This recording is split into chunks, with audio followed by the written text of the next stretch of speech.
My guy, looking sharp. Yes, sir, as always. You're down here at City Hall about to get some stuff done.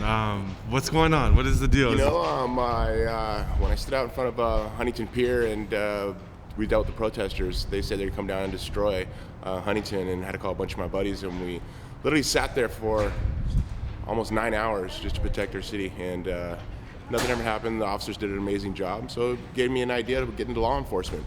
Well, I couldn't realize that I put myself into fear or into danger, and my family into danger, maybe a partner if I did become a police officer. So something to do better. My community has given so much to me through my career. Now it's time to give back to my community, and I'm ready for city council. That's amazing. And you've made the paperwork official, everything? All the paperwork. I'm going to turn it all in right now. You're set? I'm set. It was a lot of paperwork. It took me almost 4.5 days to get done. I've been doing all my research. I had to make sure, got to follow, look at props, what the community wants to get done here in Huntington Beach. And, from 1993 to 1995, we were the safest city in America.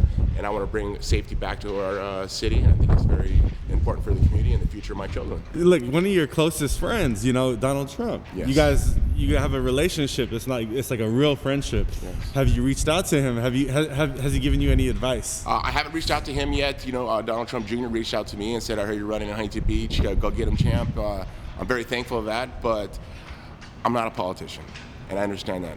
I've been a part of this community my whole life. I've lived here in Huntington Beach my whole life. Now I'm coming in as a civilian that is not a politician, so I'm not a polished man, and I understand that, and I'm not going to be. They're not going to flip-flop me in a way. My ideas to help my community is my number one goal. That's my number one goal, right. And that's what I'm going to do. Do you want a phone call from the president giving you advice? Of course I would want. I want advice from any former mayors of Huntington Beach, any mayors of their top counties. Please give me advice. I want as much advice. I'm like a sponge. I learn really, really quick, and I've dove off the deep end. Now it's time to swim. Potentially, you could be the mayor.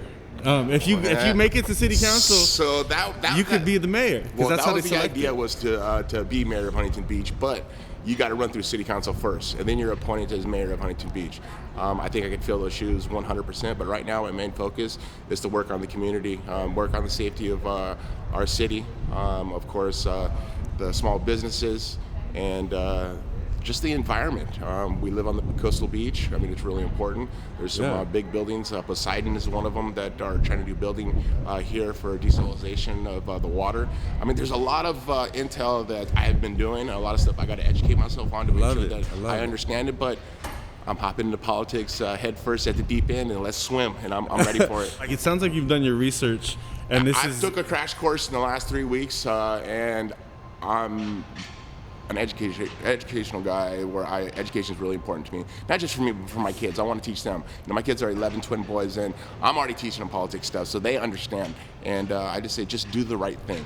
That is the main goal. Just do the right thing. No special interest. No big companies coming in and buying you, and that should not happen. Right. I'm not here for the money. I'm here to make a difference for my community.